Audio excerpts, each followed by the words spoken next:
Welcome to Into Africa. My name is Mvemba Pezo Dizolele.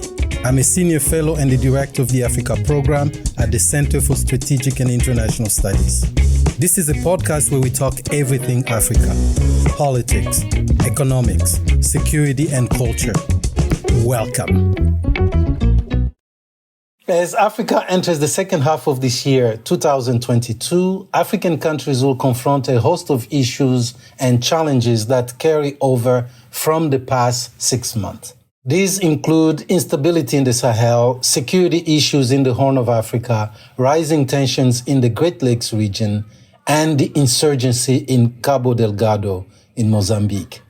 But also the dysfunction of regional economic communities that once held so much promise. The list is long.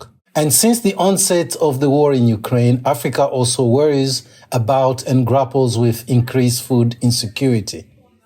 All this, of course, happens within the context of climate change. As is often the case with challenges, they provide opportunities for African leaders to do things differently and bring about positive change in so many areas, such as agriculture, good governance, and democracy. Crises provide a chance to rethink everything. Joining me today on Into Africa is Gyude Moore. Gyude Moore is a senior policy fellow at the Center for Global Development. He previously served as Liberia's Minister of Public Works with oversight over the construction and maintenance of public infrastructure from December 2014 to January 2018. Prior to that role, Moore served as Deputy Chief of Staff to President Ellen Johnson Sirleaf and Head of the President Delivery Unit. As Head of the President Delivery Unit, his team monitored progress and drove delivery of public sector investment program of Liberia, a program of over $1 billion in road, power, port infrastructure, social programs in Liberia after the Civil War. As one of the president's trusted advisors, he also played a crucial role in supporting President Sirleaf as Liberia responded to the West Africa Ebola outbreak and shaped its Ebola outlook. Mr. Moore is a lecturer at the University of Chicago's Harris School for Public Policy, where he teaches a class on the role of infrastructure in the practice of foreign policy and international development. His policy analysis and research focus are governance, the financing of infrastructure, and Africa's response to the changing landscape of external actors. His focus tracks the policies of traditional, aspiring, and emerging actors on the continent, especially the rise of China and its expanding role in Africa. Good afternoon, Gyude, and welcome. Thank you, Mvemba. It's a pleasure to be here. And, it's my second time actually on Into Africa, so it's a pleasure to be back here. Well, welcome back. Welcome back. We always like to bring our partners back. As you think of the continent, a lot is happening, and of course, a lot is not happening. What is your outlook of the continent as we stand today? Yeah, it's, just listening to you there is difficult because we have challenges that are emanating from long-standing issues on the continent. But then we have things that are happening outside of Africa's borders that have significant consequences on lives and livelihoods on the continent itself. Some of the things you didn't even mention is what is happening in Darfur at the moment. There's been fighting again in Darfur. One of the things that you mentioned is what's happening in Eastern Congo.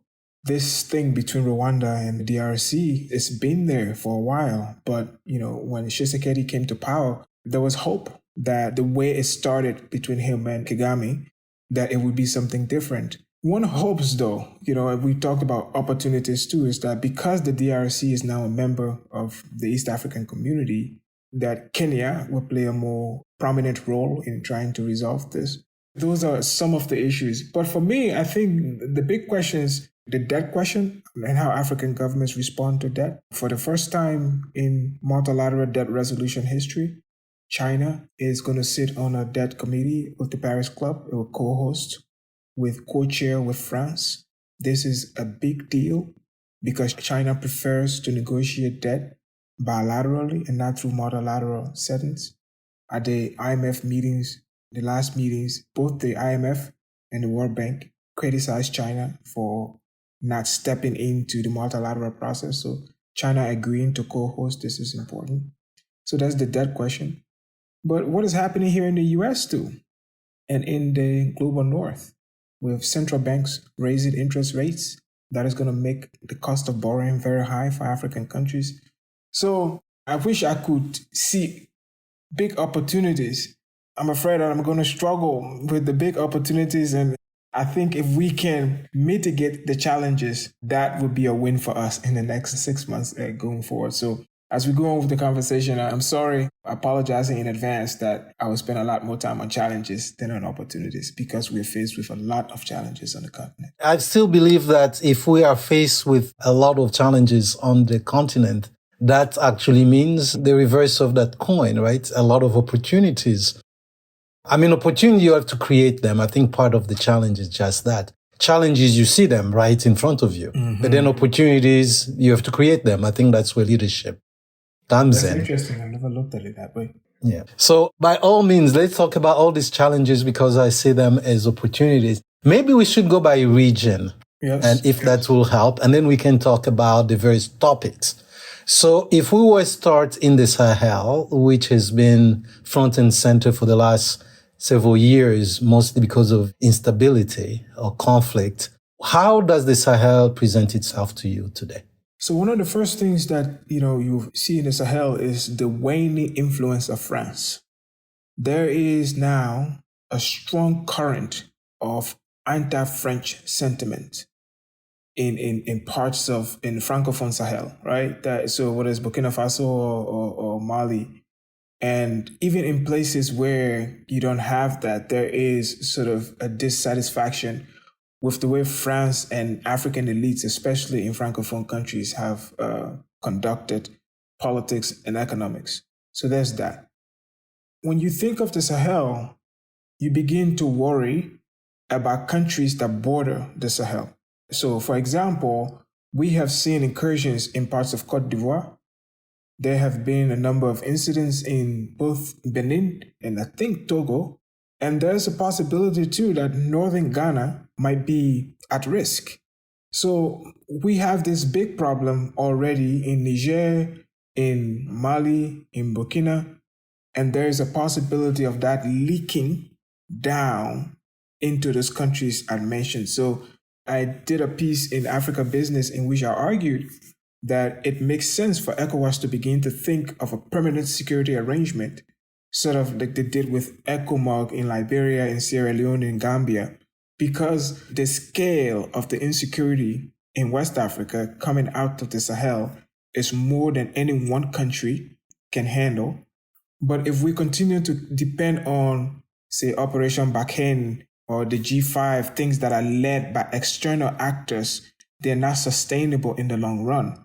I think it makes sense for us to have a regional organization leading it, and then the external actors can provide assistance and technical support to an African response to that. So when we think of the Sahel, it doesn't appear like the coup leaders in both Burkina and Mali have the capacity to bring the insurgency under control, right? They used that as the justification for unseating the government, but the situation has only gotten worse, right? We don't see an improvement. We're still seeing insurgents being able to take advantage of people, large numbers of people being killed. And so I think, yes, if we are thinking about the security landscape in Africa, the Sahel becomes a big part, not only because of what is happening at the moment, but because the risk that it poses to some of the most stable countries in West Africa. So on that point, we know that what you've just described is driven by public discontent, bad governance, and a host of issues.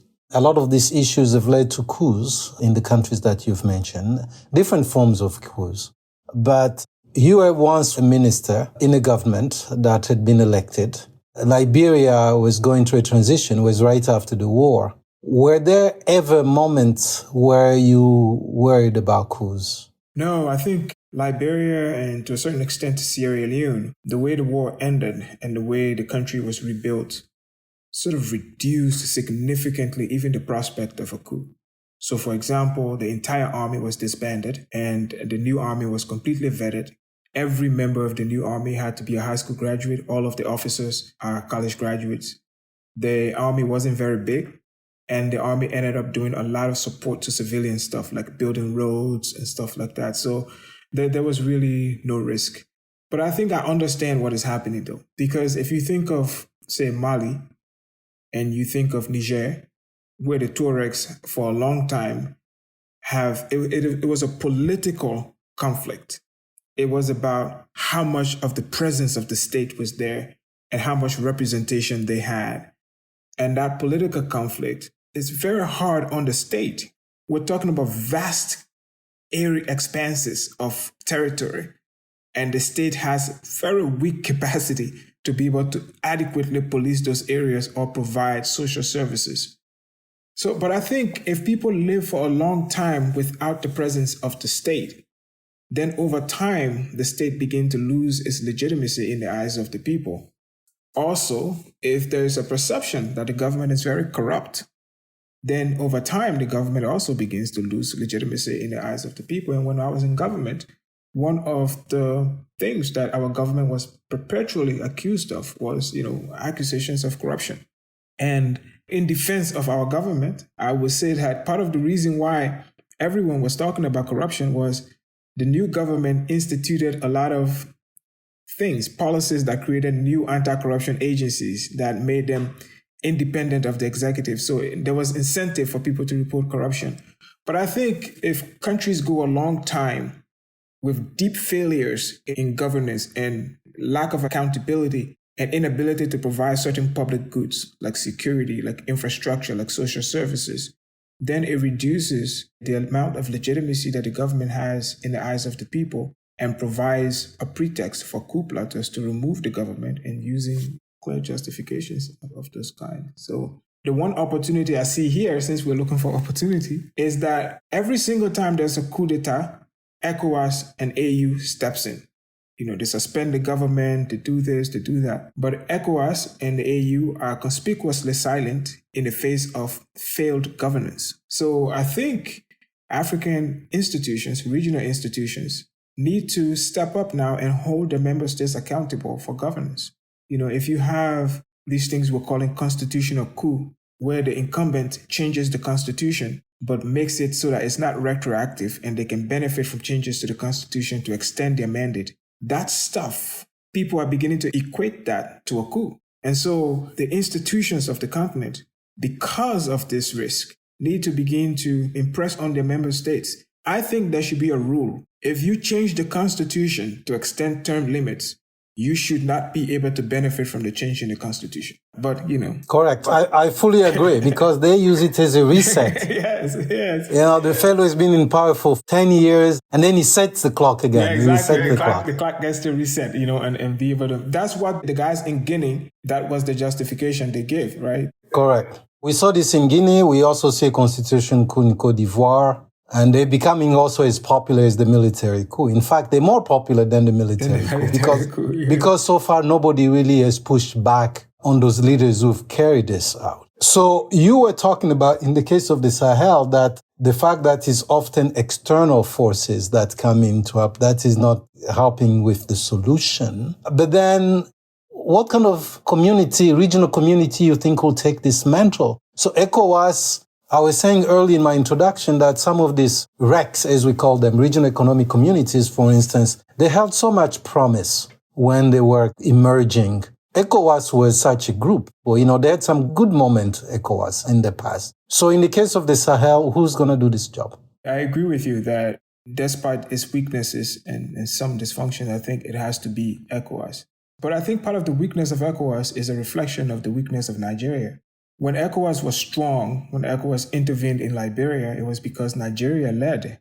But as it stands, Nigeria itself has been battling an insurgency for more than a decade. The Nigerian military is now deployed to at least 34 of the 36 states. So Nigeria security services are overstretched. Nigeria derives a significant portion of its revenue from hydrocarbons, from oil. Fluctuations in that market has impacted Nigeria's ability. So Nigeria's inability to assert itself in West Africa reflects in the weakness of the regional organization, which means, as I've argued in the past, maybe someone else will step up, or a combination of someone else will step up. Look, the Europeans want to help, both as a European Union and as individual European countries. The Americans want to help. I think their help and assistance should be channeled through local ownership of that. So in West Africa, we paid a common ECOWAS levy. So ECOWAS collects taxes on goods and services in West Africa. I honestly think that some of those should be used toward providing security across the continent. And so I think in the Sahel, there should be a greater role for ECOWAS. And which will mean then, of course, we go back to the issue of governance that you had mentioned. If the countries in ECOWAS, the member states, are facing their own issues of governance and rising public discontent across the board, the case of Nigeria is one such example. Nigeria, when it showed leadership, ECOWAS worked. Every regional economic community needs an hegemon of sort. And This is not just for Africa. I mean, the EU works because you have Germany, you have France, you have countries that can play the big brother role and say, hey, Greece over there, shape up. Otherwise, if you want us to come and help, these are the conditions. Spain, these are the conditions. Such and such country, these are the conditions. But also, you don't just become a member of those institutions because you're in the region. Before even you join, you have to shape up and meet certain requirements and fill certain conditions so that the charter of the institution can be upheld. Is that something that makes sense? Just even outside of the Sahel, you think SADC, you think EAC, you think COMESA, you think any of them. These organizations come out of the anti-colonial fight. They have their roots in that, beginning with the OAU and then the regional ones. And so I don't think any of them were going to deny membership to any countries, and so based on the governance. But I think, look, we're in the 21st century now, and these organizations need to be brought into the 21st century. So I think to join the EU, for example, there are things you need to have in your economy. There are your laws that need to be changed. But the reason that works for the EU and the reason it works is because you get great benefits from joining the EU. So unless there are obvious benefits that accrue to countries when they join these regional economic communities, then you don't have a carrot, right? Or a stake, right? So if you deny the member certain benefits that accrue by being a member, but most of these organizations, like you said, they had great promise when they were formed, but they haven't really delivered as much. When I think about it, I feel like the biggest one is SADC, right? I guess the most functional one is SADC, but mainly because of South Africa. But the most integrated one economically would probably be EAC. But Kenya plays a big role there. Politically, I think the most integrated is ECOWAS. All of us in West Africa carry the same passport. We travel freely across borders. So we've got good political integration, but we haven't matched the East African or Africans or the Southern Africans on economic integration. I think the more economic benefits that accrue by being in the organization, then you can use that to be able to shape members' behavior. Those are structures that Africans themselves can create, right? So if you have Nigeria playing the role, because a functional Nigeria can play that role. Absolutely. SADC, while I think it's functional, but SADC has a lot of problems, right? Because there's a lot of gaps. It's not fully integrated. It's nothing like what you're describing in ECOWAS or in EAC before the DRC joined. So there are a lot of issues there in that sense. Let's pass to another area, which is the Horn. What does the crystal ball look like for the Horn? Ethiopia remains a problem. Abiy Ahmed, the president of Ethiopia, has said that they have created a body that will reach out to negotiate with the Tigrayans. It doesn't appear that the Ethiopian military is strong enough to win the war in Tigray militarily. But the Tigrayans themselves have been weakened substantially that they're not able to threaten Addis. And at such a stalemate, the best possible outcome is some sort of negotiated settlement. One hopes, because, Ethiopia was one of those countries that was sort of performing well. I mean, it was one of the few African countries that came closest to copying the Chinese model of state-fueled capitalism. To this day, Ethiopian Airlines remains one of the most profitable ones on the continent and is run professionally. That preceded the current regime. Absolutely. So they cannot take credit for that. That precedes long. Like, if it were to go down, it would be like, you inherited it, was great, now it's gone down. So if to sustain it, we should give them credit for it. I think there's that. But you have to think also, like in Somalia, parts of Ethiopia, and parts of Kenya, there is a drought. And that drought has affected, food supplies. They have had 4 failed rainy seasons, and it looks like we're going into a 5th. That has meant that, especially in Somalia, tens of millions of people are food insecure and face a famine. Supposedly, is some of the worst famine in the region in 40 years. So it's not just a security crisis in Ethiopia or Al-Shabaab in Somalia or the transitional politics in Somalia. You also have this huge food crisis. And one of the arguments that I make when we talk about, how has the Russian invasion of Ukraine affected African food?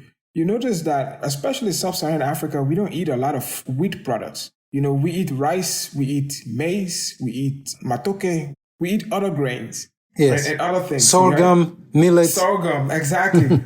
But when there are pressures on the supply of wheat elsewhere, then they begin to exert pressure on other grains. And because of crop failures in those places, even in Chad, we now have this issue of huge hunger. So when I'm thinking about the Horn, it is not just the security situation that I'm looking at. I'm also looking at the effect of the famine and what the heightened price of grains would mean for lives and livelihoods in the region. So what are the opportunities there? Africans may not eat as much wheat and other, but they use a lot of oil from Ukraine and Russia as well. In Africa, we like our oil, we like to fry, we like all the matoke you're talking about. That stuff require oil as well. Before we came on the podcast, I had okra with rice, and it's fried okra. There we go. So how do we deal with this oil penury? I think that this is the thing. On our own podcast at CGD, Lagos to Mombasa, I talked to McKinsey. They had done a report that showed that Africa is capable of providing up to 20% of global grains. All right, the continent can feed itself and export. And the research they did show that we don't even need to expand new lands and bring new lands under cultivation. It's just more efficient use of current available farmland. So why is not that happening? You were a minister the whole ways of power. What was the problem? Yeah, I think it comes back to the question you raised from the beginning. This agriculture, especially high yield agriculture, requires high competence governance, right? It requires a mix of policies that allows the country to be able to do that. And the quality of governance have failed in a lot of instances on this. One is, things like preservation of water supplies, of large scale irrigation, but also infrastructure that connects the farming areas to the cities so that they can be able to have access. We're talking about post-harvest loss. How do you preserve it? How do you increase the yield by adding inputs, especially the use of fertilizer? Most African farming, there's no large mechanization. So it's me and my family, and we're using our hands to clear what we can clear to feed us. And most African countries, I don't know, you can tell me about your experience. We have this thing called the hunger season. Mm-hmm. That is when the harvest from the last harvest is finished, but we have not yet reached the harvest of this harvest.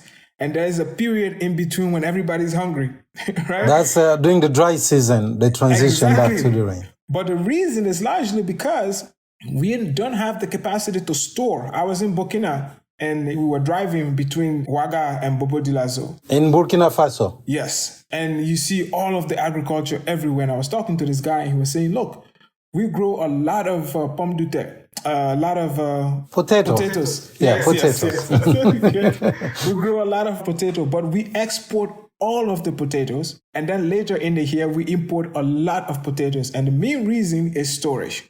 Mm-hmm. They don't have the capacity to be able to store temperature controlled storage that allows them to be able to do that. So I think the quality of governance, I think most people, when they think of governance, they just think like, corruption and elections and stuff like that. But no, it is the policy, the planning over years, over decades, a consistency in government planning and support toward that. I think this is where we've been making a mistake. But there's an opportunity here, since we're talking about opportunities. Exactly. What is the opportunity there? I think the opportunity is that when you look across the world, the tech sector has gone into almost every area and done tech-enabled agriculture, tech-enabled health services. So, for example, in a place like Kenya, you have something called Twiga Foods, which provides a clear market for farmers, provides an incentive for them to be able to do that, offers them better prices. I think when that begins to happen, tech-enabled logistics, tech-enabled farming, that will make a difference. But that is not going to be enough. For things like agriculture, it requires significant public sector support for the kind of infrastructure that is required, for the kind of support, say, fertilizer and inputs that is required. And for a long time, we haven't done that. I hope we have learned that the more resilient we are, the more we grow our own food, the more we're able to produce more of the stuff we eat, the more resilient we are to external shocks. Do you think the situation with Ukraine has been a wake-up call for Africans, especially African leaders, or do you think this will be another missed opportunity? I'm a very hopeful person, but I don't think so. I think African leaders are just going to weather this storm and be like, oh, it's going to end at some point and then go back to business as usual. And I think that's a missed opportunity.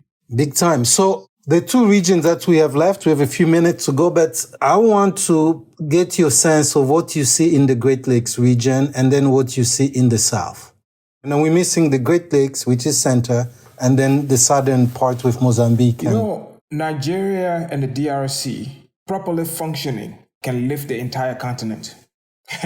Nigeria and the DRC can be our Germany, can be our United States, to such an extent that most of the economic activity on the continent can be centered around those two countries, and we will be well. The DRC looked like for a while things had subsided, but now we have this war of words between the DRC and Rwanda, with Rwanda accusing the DRC of launching attacks on its soil.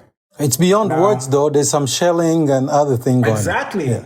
But here's the thing. It appears like the U.S., at least the U.S. Congress, because I saw Chairman Menendez, is siding with the Congolese, that Rwanda is indeed helping the M23. Then you have Uganda, where the president's son was making these very inflammatory tweets. He's very active on social media, yeah. Yeah, exactly. Now, first is we had this thing between Uganda and Rwanda, and to a certain extent, the president's son got involved, and it looked like things were settling down. At this point, Rwanda and the DRC and Uganda are already cooperating on security issues, right, that allowed Ugandan troops to operate on DRC soil. So this is huge, and one hopes that with the DRC now joining the EAC, we will see more mediation efforts from the EAC and that the Africans could be able to resolve this. In Chad, they have, as I noted earlier, they also have a crop failure.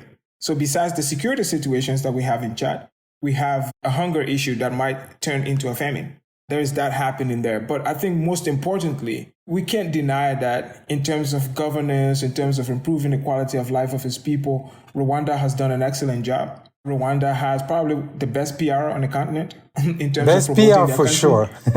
Yeah, promoting their country. And it makes sense for us, a DRC that is at peace with its neighbors is significantly useful for the entire Great Lakes region, but even for East Africa. So one hopes that African leaders will step up here, especially from the East African community. But this is where the challenge I'd mentioned earlier about regional economic community that holds so much promise but do not deliver. It's kind of baffling that the DRC just joined EAC, the East African community, doubling that market because DRC represents nearly half of that market. But yet you have countries in that community fighting DRC or fighting each other. So, which is like, okay, are we in the same community or are we not? You know, this is what I meant early on by using the reference of Europe. It's like the entire notion of being in one community is to have full integration. And the idea is that if people are fully integrated, they're not going to be chopping each other's hand or doing any of that stuff. It raises a lot of questions there. Yeah, I think that's a very fair point. But I think the tensions sort of predate the DRC joining.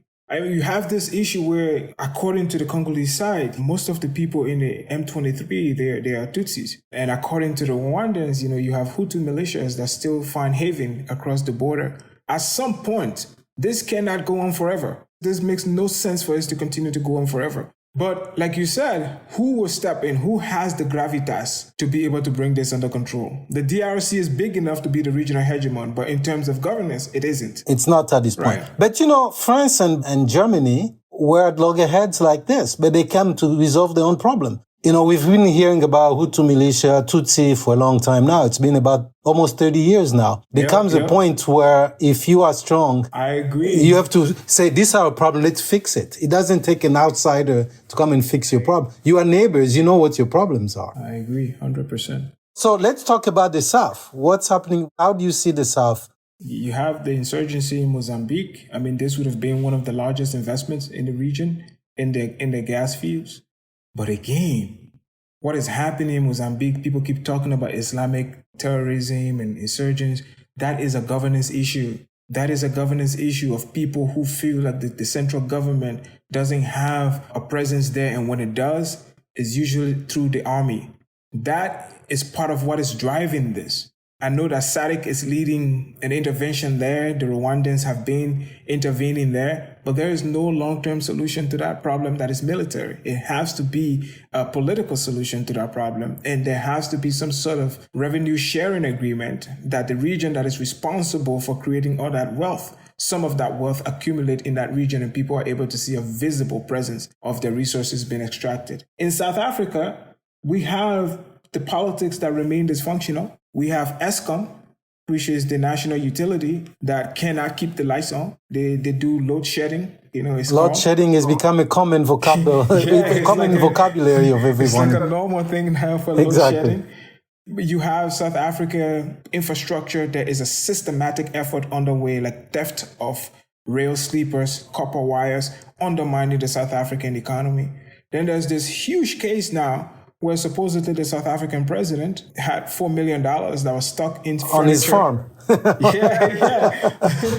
At exactly the moment when he should be gearing up for a second term run. And so... How many millions they think it was? I thought it was 4. 4, wow. Just like excess cash that's sitting on the farm. Yeah, but then the crazy thing, from what you're hearing about this is that when the thieves stole it, they were found, the money was recovered, and then the thieves were paid $10,000 each, not to keep say quiet. anything. Yes, correct. Yeah. Obviously, this is a distraction, right, from very serious problems that South Africa faces. South Africa, of all the economies on the continent, is the most heavily dependent on coal. South Africa is the country that had an agreement with the Europeans and the Americans as a means of being able to receive resources from them so that it can be able to pivot away from coal. South Africa has significant potential for renewables, even green hydrogen. But until this governance issue, especially this corruption issue, is brought under control in South Africa, it is the most unequal country in the world. Black South Africans continue to be significantly underrepresented in their economy. So when you look at Africa today, and on top of all of these regions that we've talked about, there's supposed to be 1 billion people added to that population between now and 2050. How do we accommodate these numbers? Something has to change. And that goes back to your point from the beginning. The quality of governance in Africa has to improve. And it's across the board. It is in the accountability systems, it's in our agriculture, it's in our infrastructure, it's in how we plan. I should say one thing before we leave. Almost every single time across the continent, when there is an election and a new guy comes to power, they fire everybody. Sometimes even functional roles, they remove people. This is not good because in the end, you start over every time. The institutional knowledge, institutional memory. At some point, there should be some roles that are held by professionals that are allowed to survive succeeding regimes, because for governance and policies to have consistent outcomes, they have to be exercised over time. But if every single time we have an election, you start over, that doesn't work in the long run. There's no capital built. Yeah, exactly. One thing that you've not mentioned that has been of interest to a lot of people, especially in Washington, is the role of Russia. So if you can take a minute to talk about the role of Russia, where you stand today within this context. So quickly, I think Russia sort of made it a practice and a specialty by focusing on countries that are isolated or countries that have been sort of kicked out of by the West. So countries where the governance or the governments are not behaving properly and the West turns away from them and they turn to Russia. That's what they do. The second thing is Russia doesn't have the same checkbook size of an EU or China or the United States. So then Russia just narrows down what it can provide, and that's security assistance, well, in weapons and training. So that's where Wagner Group and those PMCs come in. Okay. This is where they come in. And I think we keep talking about Russia, especially in Mali, and in that sense, I said first when I spoke about the Sahel, that there is a growing anti-French sentiment. And once the French were kicked out, it meant most Europeans who are allied with the French were going to leave too. But the Malian government still has to protect its people, still has to fight an insurgency. Russia seemed like the obvious choice to them. So I don't think there is some sort of affinity for Russia or an agreement with Russia on issues. I think a lot of choices, like for example, the Central African Republic, is actually the Russians that are actually helping to keep the government in power. I think they were making practical decisions based on the exigent circumstances they face. It wasn't like, oh, we love Russia and blah, blah, blah. Russia plays the role of a spoiler. The kinds of countries that Russia seeks to work with, the kinds of places that Russia seeks to go. You don't see a big Russia problem in Nigeria. You don't see a big Russia problem in Ghana. You don't see a big Russia problem in Cote d'Ivoire. It's pretty strategic in the kinds of places Russia chooses to form its partnerships. Well, so from what I understand, it's all about really governance. On this show, we always talk about the magic wand. There's a gap, the gap between perception and reality. So we're going to mind the gap now. Where is the difference in perception when it comes to Africa, especially given all the issues that you've covered? And where is that gap compared to the reality? What will you do now that you have the magic wand sitting right there in your hand? Well, so first is I will wave the wand so that the rest of the world can see that Africans are not just sitting down and these problems are happening. They are really hardworking people who are doing their best to solve some of these problems. It's not like people are just sitting down and nothing's happening. But if I had a magic wand, what I would do then is, for the first time, countries will be able to make long-term plans and keep them. Even there will be an elite consensus, an elite agreement over the next decade or the next decade and a half. This is what we're going to do. So regardless of who comes to power, what changes, there is a consensus among the elite about what the future of the country has to be. Until we get to that point, we're going to have all of these plans and this possible future, but that piece will be missing. There's a new book out called Betting on Development or something like that. And he makes that point too. But this has been something I've always held, that you require an elite consensus over at least 2 decades for countries to be able to escape that. And to end, I would say, like Liberian Civil War, there were multiple peace deals again and again and again. And at one point, there was an agreement among the elite in Liberia that this nonsense needs to end. And once we got that elite consensus, the peace came. So I think it's the same thing that happens with development and that gap between the reality and the promise. So are you a Afro-pessimist, Afro-optimist, or Afro-realist? I'm an Afro-optimist. I honestly believe that beginning in 2050, the world will begin to see the emergence of the African century. Okay, that's a long time for us to wait, but... we're building up toward that. All right. Let's build up to 2050. That's a while there. But Gyude Moore, thank you very much for joining us. This has been very insightful. It's a pleasure to have you on Into Africa. It's been a pleasure. Thanks for having me. Thank you for listening. We want to have more conversations about Africa. Tell your friends. Subscribe to our podcast at Apple Podcasts. You can also read our analysis and report at csis.org/Africa. So long.